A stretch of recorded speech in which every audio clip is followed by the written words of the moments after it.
C'est toujours avec un grand plaisir que je vous retrouve comme ça chaque semaine pour le compte de votre magazine Mon Business. Mon Business, eh bien, pour ceux-là qui ne le savent pas encore, eh bien, c'est un magazine qui met en lumière les activités des entrepreneurs.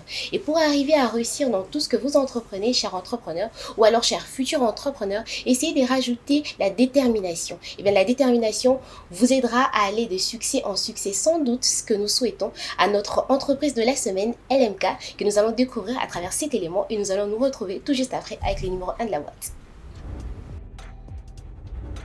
C'est vers l'univers événementiel que nous nous sommes retournés cette semaine pour accueillir la maison Kezia, LMK en sigle, un business qui propose des prestations des services spécialisés dans la conception et l'organisation des divers événements festifs, des manifestations professionnelles ou culturelles et des spectacles. La maison Kezia offre également des services liés à l'événementiel, des services de home design et office design, tout ça dans le but de vous faire part de leur savoir-faire. Un membre de l'équipe nous dit tout sur leur procédé des services. Lorsque nos clients entrent en contact avec nous, très souvent, c'est grâce à nos différentes pages des réseaux sociaux. Pour certains clients, ils nous exposent leurs désirs et ils aimeraient qu'on le suive à la lettre. Tandis que pour d'autres, ils attendent de nous qu'on les oriente. Une fois que le contact est établi et que nous savons quoi faire, nous nous mettons d'accord sur le montant à payer. Il sera divisé en 2 tranches, soit une versée au préalable pour nous permettre les achats des articles et l'autre tranche que nous allons percevoir à la fin du contrat après satisfaction du client. Sublimez vos diverses manifestations et vos intérieurs pour les rendre encore particuliers, c'est ce que recherche LMK à travers leurs différents services. Madame Kezia Amandine, c'est avec elle que nous allons essayer d'en savoir un peu plus sur LMK. Bonsoir madame. Bonsoir Leïla. Comment allez-vous? Très bien et vous-même? Également, je vais très bien. Nous sommes ravis de vous recevoir sur notre plateau. Merci beaucoup. C'est un plaisir en tout cas pour nous. Merci à vous de m'avoir accueilli. Alors tout de suite, la question qui me vient en tête en première, c'est pourquoi l'événementiel? Alors, je suis tombée dedans. Déjà, il faut commencer par là. Je n'avais j'avais pas du tout l'intention de faire de l'événementiel. J'étais dans mes études de droit et c'est un petit peu pendant mes études que ça m'est tombé dessus. J'ai organisé un premier événement pour moi-même et puis quelqu'un a voulu que je le fasse le sien et puis une autre personne et puis une autre personne et aujourd'hui, nous sommes là. Aujourd'hui, à Kinshasa, il y a tellement des entreprises tournées vers l'événementiel. On a l'impression que c'est un secteur d'activité qui est de plus en plus rentable. Comment expliquez-vous cela? Je vais l'expliquer par le fait qu'aujourd'hui, on est quand même conditionné par l'art du beau. On veut avoir des belles choses, on est aussi très influencé par Instagram, le monde des réseaux sociaux. Voilà. Et donc aujourd'hui, il est presque impensable de faire une fête sans décoration, sans organisation pour un mariage, sans avoir du beau matériel qui n'est peut-être pas à nous et qu'on va pas spécialement acheter pour un événement. Donc oui, aujourd'hui, on peut dire que l'événementiel est assez rentable parce qu'il y a des événements tous les jours. Les événements tous les jours, surtout ici à Kinshasa précisément. Surtout à Kinshasa. Et on veut toujours en mettre à plein la vie. À chaque fois, on veut surcharger, on veut en mettre à plein la vie. C'est là que nous recevons. Madame Kezia, je l'ai évoqué tout à l'heure en disant qu'il y a tellement d'entreprises qui sont tournées vers ces secteurs d'activité qu'est l'événementiel. Qu'est-ce qui vous différencie, vous, des autres? Qu'est-ce que vous pensez avoir apporté de plus dans ces secteurs d'activité? Alors, déjà ici à Kinshasa, je peux dire que j'ai apporté mon service qui vient de l'extérieur, car à la base, LMK n'est pas d'abord né à Kinshasa, il est né en Belgique, et donc j'apporte ce regard extérieur sur Kinshasa aujourd'hui, et puis j'apporte mon identité, parce que je pense que j'ai ma manière à moi particulière de faire les choses, votre propre touche. Ma touche personnelle, voilà, mon identité, ma façon de travailler, qui fait que je peux me différencier des autres. Qui, selon vous, vous démarque de mêmes entrepreneurs œuvrant dans le même secteur d'activité que vous. Tout à fait. Aujourd'hui, l'événementiel prend de plus en plus d'ampleur, mais il y a certainement des difficultés que vous avez eu à rencontrer au début, des difficultés que vous rencontrez toujours aujourd'hui. Quelles sont ces difficultés? Alors, dans le passé, je vais vous en parler sans problème.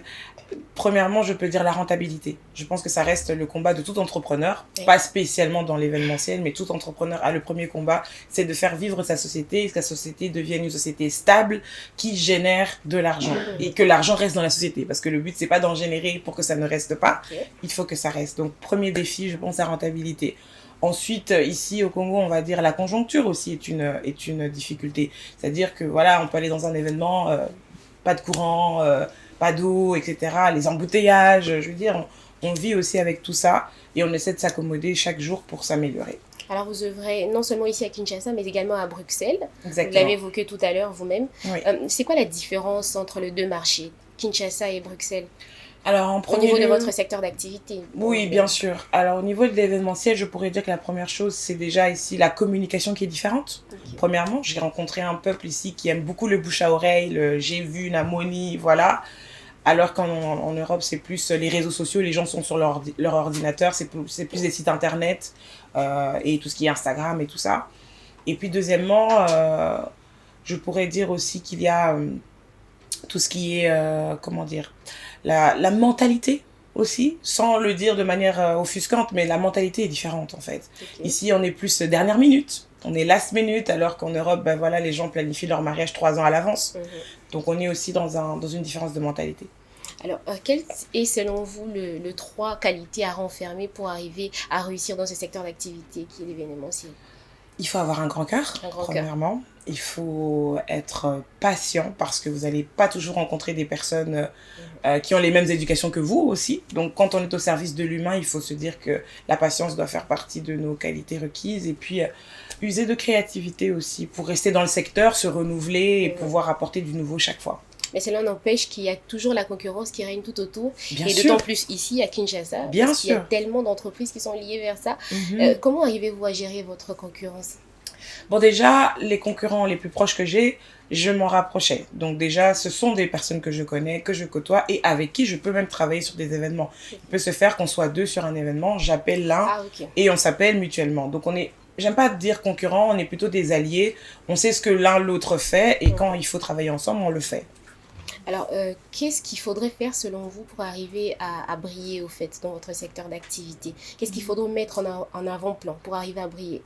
Il faut avoir son identité. C'est Ok. ce que j'ai dit au début, il faut avoir son identité, sa petite touche. C'est un peu Et- comme vous avez apporté votre propre expertise de là où vous venez. Voilà, c'est exactement ça. Et puis, il faut aimer aussi se renouveler. Ok. Parce que je remarque aussi que beaucoup d'entre nous, on reste un peu dans nos zones de confort. On n'essaye pas de faire plus. Je pense qu'il faut se renouveler et marcher avec son temps, marcher avec les tendances. Parce que dans l'événementiel comme dans la mode, les choses passent. Donc, il faut pouvoir se renouveler, renouveler son matériel, renouveler ses idées, sa manière de travailler, regarder ce qui se passe sur Internet, regarder ce qui se passe au Ghana, au Nigeria et avancer avec. Parlez-nous de la façon dont vous avez mis sur pied LMK. On est curieux de savoir ça. Alors, j'ai commencé toute seule. Déjà, je ne peux pas dire que j'ai commencé avec une équipe de 10 personnes, 20 personnes derrière moi. J'ai commencé seule. Et au moment où je me suis rendu compte que j'avais de plus en plus d'événements, j'ai décidé d'avoir une équipe. Et donc, c'est comme ça que, de fil en aiguille, on a bâti LMK et puis qu'on a été dans de plus grandes dimensions d'équipe quand vraiment les événements sont devenus à hauteur de 3-4 événements par week-end. Mhm. Là, il fallait du coup monter une équipe que j'ai formée, qui maintenant fait le travail, même quand je ne suis pas là, dans les 2 pays. Donc, ça a commencé de là à Bruxelles et c'est arrivé jusqu'ici à Kinshasa. C'est ça. Qu'est-ce qui vous a poussé de vous étendre comme ça?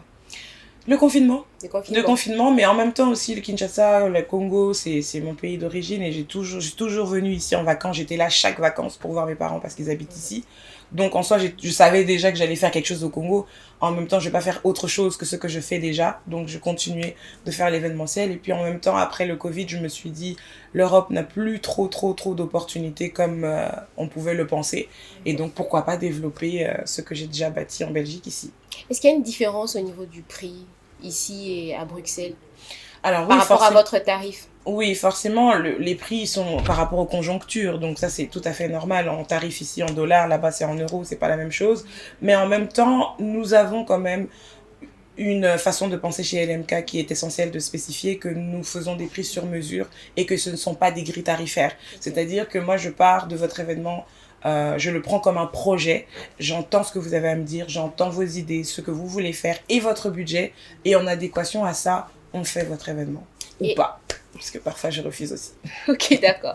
Et on parle d'argent, moi ça m'étitille un peu. Et moi ça me dérange pas. Ça ne vous dérange pas du Non. tout? Eh bien, on va commencer à parler de votre capital, les capitales que vous avez eu en main avant de lancer LMK. 0 €, 0 $. 0 €, 0 $. Yes. C'est au fait comme ça que ça fonctionne l'événementiel? Non, pas du tout, mais en tout cas pour ma part, ça a été ça. Je ne commençais pas avec des fonds propres, donc je n'avais pas spécialement de capital, de crédit bancaire ou autre pour commencer. Je me suis dit tout simplement, chaque événement que je vais organiser, je prends l'argent que le client me donne pour organiser son événement et en fait j'investis. Donc j'accepte de pas me payer, de mettre tout l'argent dans du matériel et de le garder. Et vous pensez que n'importe qui peut se lancer dans ce secteur d'activité comme ça avec 0 francs, 0 € en poche? Ben, n'importe qui, non, c'est pas donné à tout le monde. Ça dépend des capacités et de la vision aussi. Est-ce que vraiment la personne peut commencer comme ça? Il y en a qui ont dit, moi, je préfère attendre. Mais moi, personnellement, j'aime pas attendre. Moi, quand j'ai une idée, j'aime la faire maintenant, tout de suite. Et donc, j'ai pas voulu attendre d'avoir 1000 financements et j'ai bien fait parce que c'est jamais venu non plus. C'était quand même risqué de se lancer comme ça avec 0 €. C'est risqué. Imaginez que derrière, ça ne donne pas l'effet escompté. Mais j'avais une bouée de secours. Il faut dire honnêtement, à l'époque, je travaillais. Donc, j'avais un travail plus LMK. Donc, je n'avais pas rien à côté de ça. J'ai arrêté de travailler officiellement pour un employeur à partir de ma 3e année d'entreprise. Donc, j'avais quand même une sécurité. Vous n'avez pas lâché, excusez-moi, de sitôt la branche avant voilà. d'en avoir attrapé un autre, être sûr. Il fallait quand même être sûr que l'activité, elle est pérenne, elle est stable, elle peut générer des sous, elle peut me faire manger. Ça a pris 3 ans. 3 ans. Oui. Et aujourd'hui, LMK a autant d'années, vu que vous avez débuté en 2017. C'est ça. En 2017 jusqu'à aujourd'hui, on est en 2023. Donc, vous avez quand même fait du chemin. Oui, beaucoup. Beaucoup de chemin. Un long chemin, oui. Le temps également de vous organiser. D'organiser l'entreprise, de savoir exactement ce que je voulais, parce qu'il fallait aussi connaître son positionnement, mon public cible. J'ai commencé comme ça. Donc, j'avais pas vraiment de formation déjà dans le domaine dans lequel je suis aujourd'hui. J'étais bachelière en droit, ça n'avait rien à voir. Et puis, je me retrouve dans un domaine que je ne connais pas, que je ne maîtrise pas. Une entreprise sous les bras, je n'avais jamais su comment m'en occuper. Donc, ça a été 3 ans, si vous voulez, de tâtonnement, de recherche, savoir réellement ce que je voulais. Mais une étude du marché quand même avant de se lancer, non? Ah, je l'ai même pas faite. Pas du tout. Non, moi je suis quelqu'un d'assez passionné en fait. Donc moi quand j'aime quelque chose, j'essaie de la transformer en opportunité. C'est tout. Et donc je suis pas passée par toutes ces histoires de business plan, tout ça. J'ai pas fait tout ça. Je suis vraiment rentrée dedans comme ça. Comme je vous ai dit, j'avais une bouée de sauvetage. Donc en vrai, je me disais bon, si ça rate, pas très grave. J'ai quelque chose pour sauver les meubles. Mais au fur et à mesure, croyez-moi plutôt que le business plan, j'ai dû le faire. J'ai dû le faire parce qu'il fallait quand même être réaliste. À un moment donné, si c'est important, c'est obligatoire. Donc les chiffres parlent et les chiffres comptent. Donc, il ne faut pas non plus être un entrepreneur qui s'en fout des chiffres et qui ne regarde pas la rentabilité de l'entreprise. Non, à un moment donné, quand vous estimez que vous restez dans ce que vous faites, il va falloir s'intéresser aux chiffres. Ok. Donc, par là, on voit l'organisation. Bien sûr, oui. L'organisation de votre entreprise. Comment est organisée LMK? Alors, LMK a environ 5 à 6 personnes par pays. Avec dedans, chacune des personnes qui travaillent dedans sont des responsables. Il faudrait signaler qu'il y a des équipes appropriées pour Bruxelles et Kinshasa, oui, bien sûr. Donc, il y a des personnes qui sont restées en Belgique, qui sont formées, qui travaillent pour LMK. Et puis, il y a aussi Kinshasa, il y a aussi Paris. Mais bon, Paris se développe petit à petit, c'est le 3e. Et donc, oui, chaque personne a une responsabilité. Donc, j'ai un responsable juridique, j'ai un responsable... À peu près 6 personnes? Oui, à peu près 6 personnes. Ça dépend juste du pays, mais oui, à peu près. Et donc, comme je disais, on a des responsables chaque personne est responsable d'un département en particulier, comme dans toute entreprise. Donc, j'ai communication, juridique, créativité, artistique. Et puis, il y a moi qui gère à la direction générale.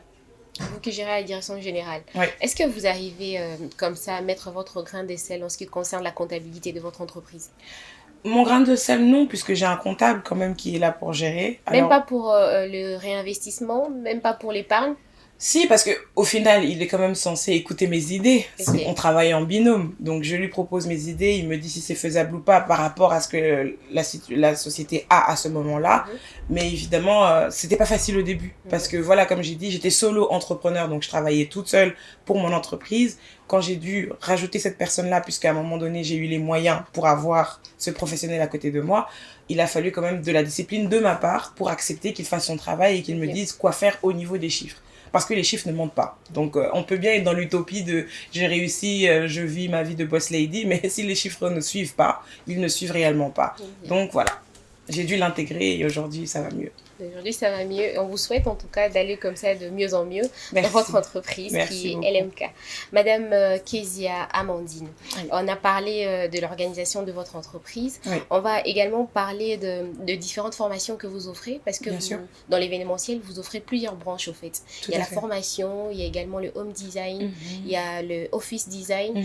Pourquoi vous êtes entre guillemets, éparpillée. Éparpillée. Alors non, je me suis pas éparpillée. J'ai fait de ma maison une maison d'événementiel et de design. C'est la maison, Kezia. Imaginez déjà dans une maison, il y a plusieurs services. On peut dormir, on peut manger, on peut se divertir, on peut se reposer. Bah, l'idée de LMK, c'est ça. C'est que dans ma maison d'événements, vous allez trouver tout type d'événements qui sont faits. Vous allez trouver tout type de design, mais tous les services proposés gravitent autour du même but, si je peux dire, de la même, du même sujet. Et donc, ça ne vous concentre pas de votre objectif principal, non? Ben non, puisque j'ai des talents dans toutes ces choses-là, en fait. Et donc, je ne veux pas garder ça pour moi. Je me dis, je vais le mettre au service de mes clients, tout simplement. Tout simplement. Et parlez-nous de vos formations, parce qu'il y en avait une récemment. C'est quoi le but principal de vos formations, de vos différentes formations? Alors, les formations, tout a commencé par ma propre expérience. Est-ce que c'est seulement le fait de transmettre ce qu'on connaît, ou ça va au-delà de ça? Pas que, parce que je reste un entrepreneur dans l'âme. Ça veut dire que je viens pour répondre à un problème. Je suis un entrepreneur. J'apporte des solutions là où il y a un problème. Et j'avais constaté que des formations événementielles, en tout cas, il n'y en avait pas beaucoup. Même en Belgique, il n'y en avait pas beaucoup. Il y en a en France qui coûtent très cher. Et donc, je me suis dit, bah tiens, vu que moi, j'ai pas eu accès à ça, j'ai fait des études de communication dans lesquelles on a touché à peine le côté événementiel, j'ai décidé d'aller me former en dehors du pays. Donc, j'ai pris des formations à Londres, à Paris et en Espagne pour tout ce qui est événements parce que j'ai dû me déplacer. Mais avec tout ce savoir que j'avais emmagasiné, je me suis dit, bah tiens, il va falloir à un moment donné le redonner parce qu'il n'y a toujours pas d'école événementielle en Belgique en tant que telle. Il n'y en a toujours pas au Congo. Alors, qu'est-ce que je fais? Je compose tout dans un syllabus. J'essaie de ramener toute mon expérience dans un seul endroit, dans un seul cours et je le donne aux autres. Et vous estimez qu'aujourd'hui, c'est une réussite, vos formations? Bien sûr. Il y a un bon retour là-dessus. Bien sûr, parce que j'ai des élèves qui réussissent et c'est ça, moi, ma satisfaction. Au final, c'est que c'est pas de donner cours, c'est oui, partager le savoir, bien sûr, mais à la ligne d'arrivée, moi, je veux voir les produits, je veux voir les fruits de ce que j'ai pu donner comme cours et je suis contente de voir quand ceux qui sont en train de réussir sont en train de le faire très bien. Dans vos dires, vous avez dit qu'un entrepreneur apporte une solution. Un problème. Oui. Quelle solution vous pensez avoir apporté au monde de l'événementiel? Ben, je pense déjà apporter la connaissance là où il n'y en avait pas. Parce que beaucoup se sont lancés, moi-même je suis la preuve vivante, on se lance par talent, par don, parce que tu aimes bien un peu chipoter les fleurs. Mais moi j'apporte maintenant la connaissance pour apporter ça à la personne, que la personne ait vraiment ce plus-là. Parce que le talent seul ne suffit pas, Leïla. Si c'était ça, ça veut dire que tout le monde serait talentueux et on ferait tout. Mais il n'y a pas juste le talent, il faut rapporter la connaissance pour ne pas faire n'importe quoi. Et aussi, il faut se dire que quand le client vient chez vous, il vient chez vous pour votre expertise. Il ne vient pas chez vous pour faire pour que vous fassiez pour lui ce que lui peut faire. Sinon, ça sert à quoi de prendre quelqu'un qui fait la même chose que moi? Vous me prenez parce que je sais faire ce que vous ne savez pas faire. Mais j'ai besoin de la connaissance pour ça. Je ne peux pas le faire juste parce que je suis jolie, je parle bien français. Il faut que je connaisse mon métier. Et vous l'affirmez, vous connaissez, on l'a vu à travers les différentes images. C'est une des raisons qui pousserait en tout cas un client ou un potentiel client à vous choisir vous plutôt qu'un autre. Effectivement, à lui de voir. À lui de voir. Un mot pour convaincre un futur client ou un potentiel investisseur qui nous suit en fait. Alors moi je dirais juste que mon travail parle de moi-même, de soi-même plutôt. Je n'aime pas trop parler, j'aime plutôt agir. Et je crois qu'on a tellement de vidéos, tellement de contenu de nos œuvres que nos œuvres vont parler pour nous et faire notre publicité. Et donc si vous trouvez que ce que nous faisons est un travail de qualité, professionnel, qualitatif, alors c'est que nous sommes les bonnes personnes pour vous. De contenu qui se retrouve sur des réseaux sociaux. Partout. Votre page qui est LMK. C'est ça, la maison Kezia. Voilà, la maison Kezia. Il suffit juste de taper la maison Kezia. Vous êtes sur Instagram, on verra vos savoir-faire, voilà.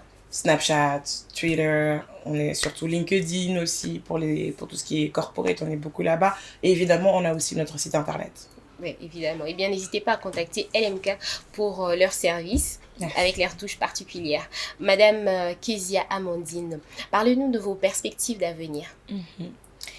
Perspectives d'avenir, moi je dirais déjà, je ne me vois pas vraiment encore ici. Moi, en fait, si vous voulez, moi j'ai une vision assez globale de mon entreprise.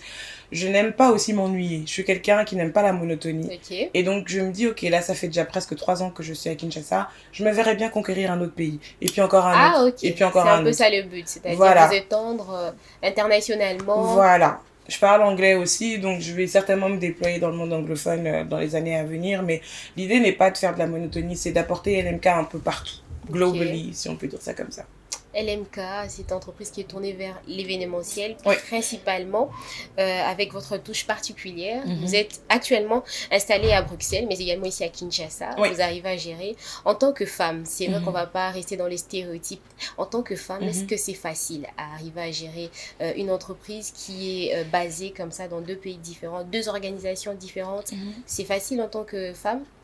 Ce n'est pas facile. Déjà, Plein de nous les clichés, hein, mais... Non, c'est clair, mais déjà en tant que personne, gérer 2 entreprises sur 2 pays différents, c'est déjà pas facile.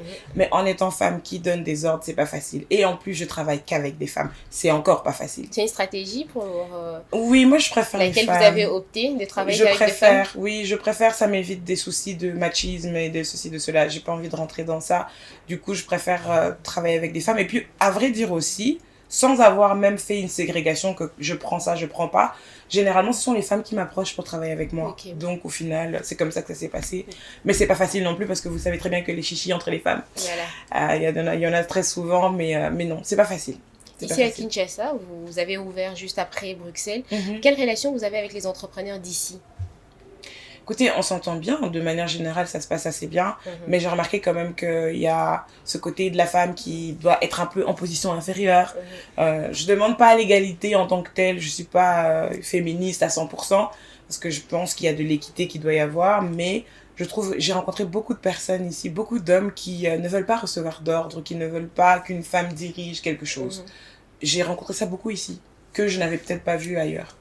Et vous avez dû vous faire une carapace comme ça pour arriver à tenir bon dans ce monde. C'est vrai que Kinshasa, c'est différent hein, de d'autres pays. Il faudrait s'armer mentalement pour arriver à tenir bon.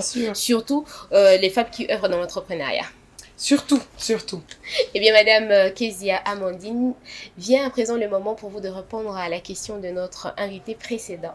Et il a tenu à vous poser cette question. Je dirais, votre projet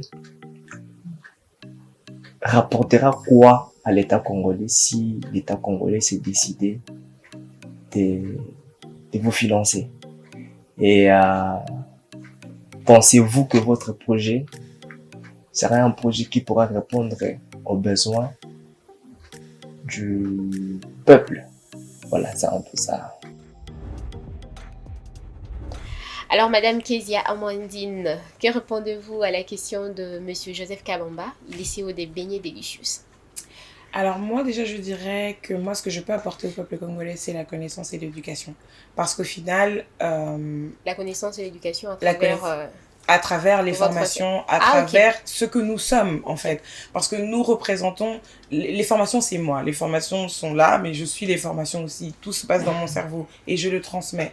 Et je sais que cet héritage-là, je peux l'apporter au peuple congolais. Et c'est ce que je fais déjà, en fait, à mon niveau. C'est vrai que je n'ai pas les finances des gouvernements, etc. Mais à mon niveau, j'essaie déjà d'apporter ma pierre à l'édifice au niveau de l'éducation.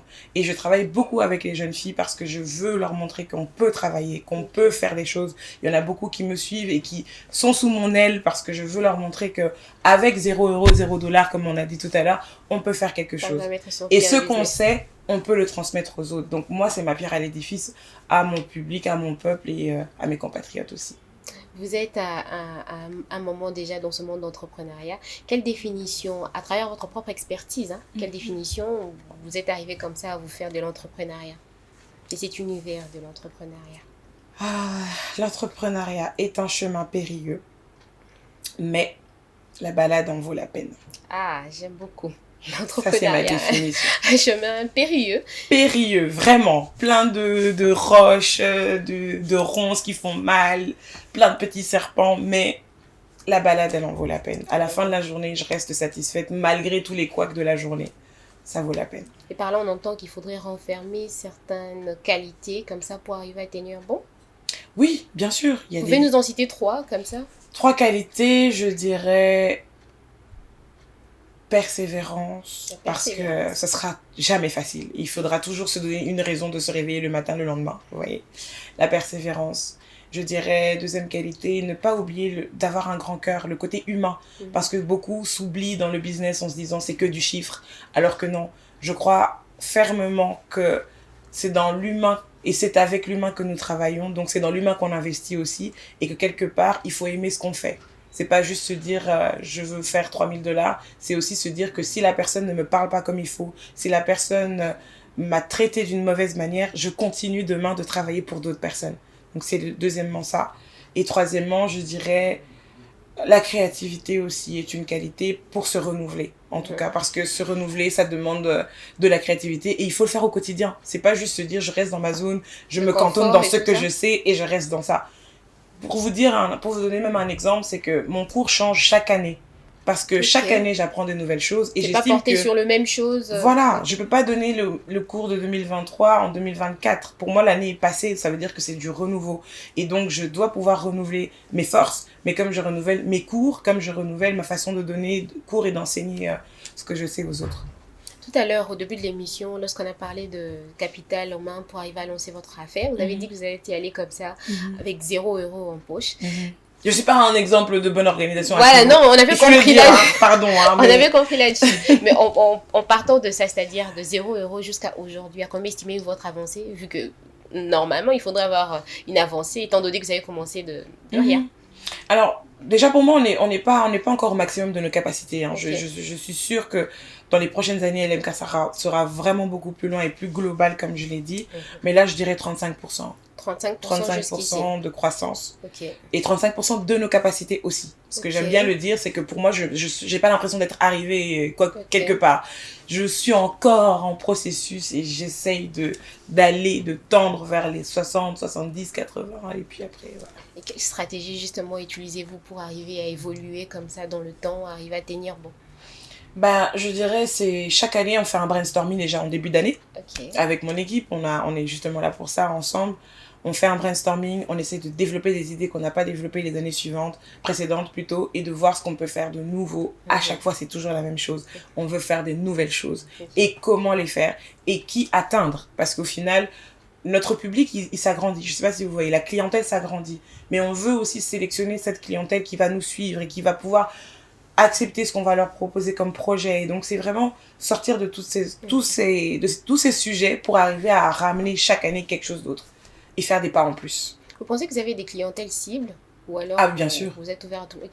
Non, je peux pas dire que je suis ouvert à tout le monde, mais j'ai mon public cible qui est un public quand même qui comprend l'importance de l'organisation, qui comprend l'importance d'un décor, d'un concept, d'une scénographie.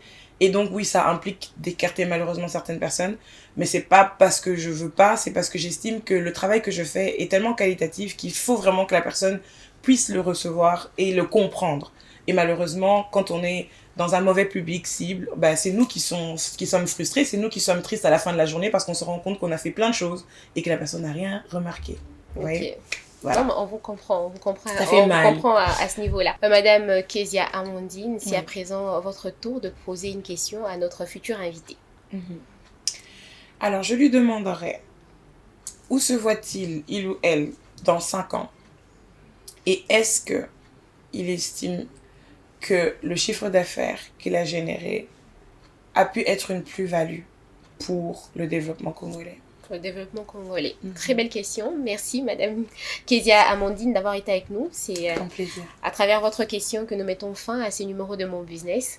Merci beaucoup. On espère que vous avez passé un moment agréable ensemble avec nous, que c'était enrichissant en tout cas pour vous, mais également pour nous, parce que moi j'en ai appris de choses sur l'événementiel, sur votre façon de travailler. Très contente. À travers votre expertise. Merci. Merci d'avoir été avec nous, c'est fait un plaisir. Merci à vous tous de nous avoir suivis de partout. Merci d'avoir été depuis le début de cette émission jusqu'à la fin. Si vous voulez faire comme Madame Amandine Kezia, ou alors tout les entrepreneurs qui sont passés par ce beau fauteuil, dans ce beau plateau, c'est-à-dire mettre en lumière votre activité, nous permettre de mettre un coup de projecteur sur vos réalisations, eh bien n'hésitez pas à entrer en contact avec nous à travers le numéro de téléphone qui est affiché au bas de l'écran. On vous donne rendez-vous très prochainement, portez-vous bien, et à vous chers entrepreneurs, je ne cesserai de vous souhaiter de prospérer à tous égards dans tout ce que vous faites comme business de façon honnête.